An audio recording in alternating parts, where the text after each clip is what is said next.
Assalamualaikum warahmatullahi wabarakatuh. Perkenalkan, nama saya Herman Ardiansyah.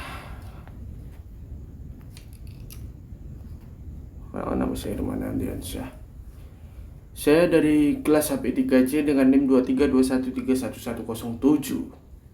Nah, oke rekan-rekan semuanya. Di sini saya akan menampilkan mind map hasil karya saya tentang perkawinan. Yang pertama, ada syarat perkawinan.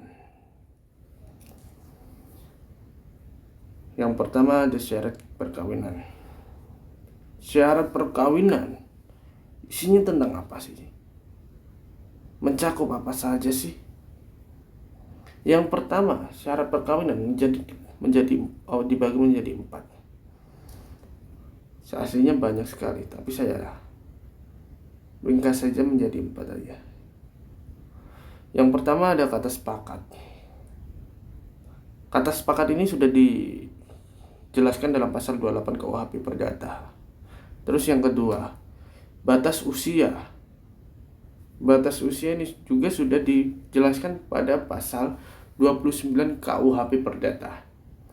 Yang ketiga, harus ada persetujuan antara kedua belah pihak mempelai yang akan menikah. Jadi syarat perkawinan itu harus ada persetujuan, jangan seenaknya saja.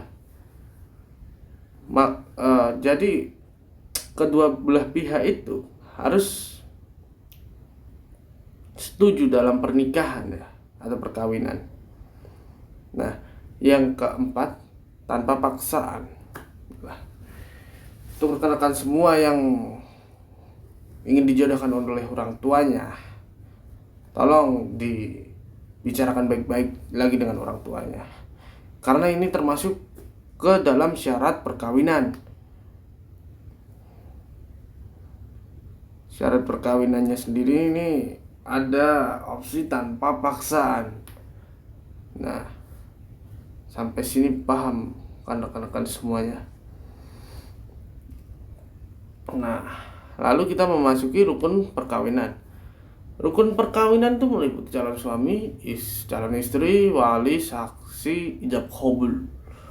Nah, calon suami itu harus hendaklah laki-laki memenuhi syarat. Ya, syaratnya seorang laki-laki dalam perkawinan itu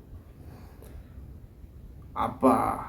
Jika sudah tahu, penuhilah syaratnya itu apa, gitu, seperti itu teman-teman. Lalu calon istri, yaitu mempelai perempuan yang telah memenuhi syarat untuk menikah. Jadi mempelai perempuan kalau sudah memenuhi syaratnya itu siap untuk menikah, seperti itu. Lalu yang ketiga, wali. Wali sendiri adalah orang tua mempelai, baik ayah, kakak maupun paman dan dari pihak lainnya.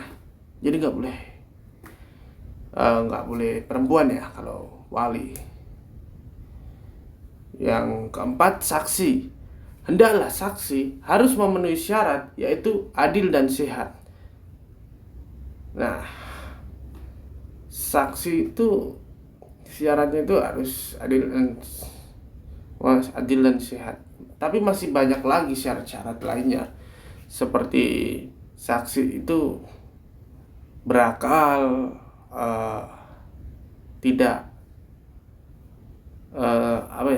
bisa melihat, terus bisa mendengar, seperti itu. Itu saksi.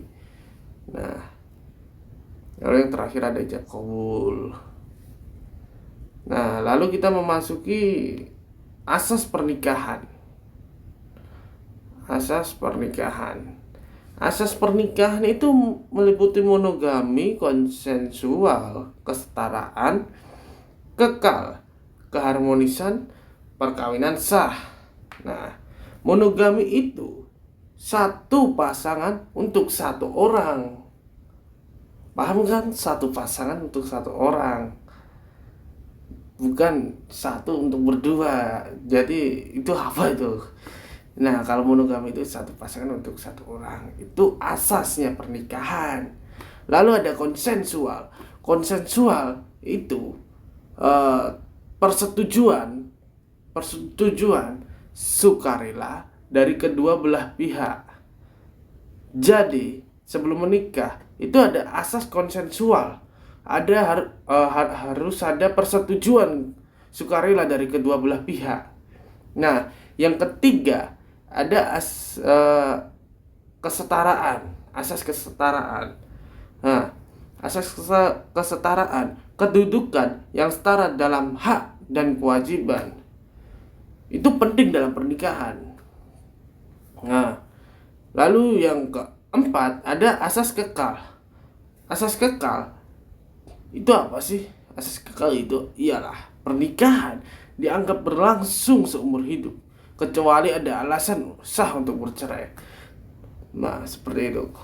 Kalau bisa untuk rekan-rekan semua yang sudah menikah dan menonton video saya, kalau bisa jangan sampai bercerai. Kalau bisa hidup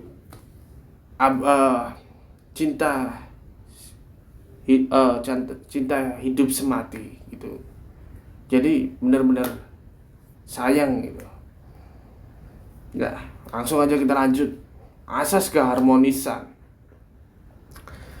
Asas keharmonisan ini ialah tujuan menciptakan kehidupan dan harmonis. Nah, tujuan ini sangatlah penting dalam pernikahan ataupun sebelum pernikahan. Rencana tujuan ini itu harus ada. Bahkan sesudah suami istri hidup harmonis itu harus diterapkan. Ini karena ini sebuah asas dan harus dijalankan. Seperti itu rekan-rekan semuanya. Lalu kita lanjut saja.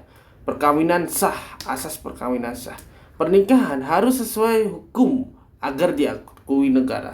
Nah, jadi pernikahan itu jangan menurut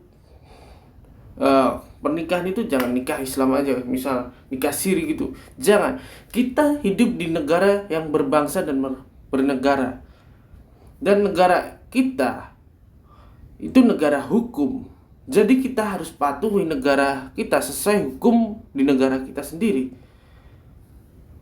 Nah, makanya ada asas perkawinan sah. Pernikahan harus sesuai hukum agar diakui negara. Nah, kita cari aman aja. Nah, seperti itu teman-teman.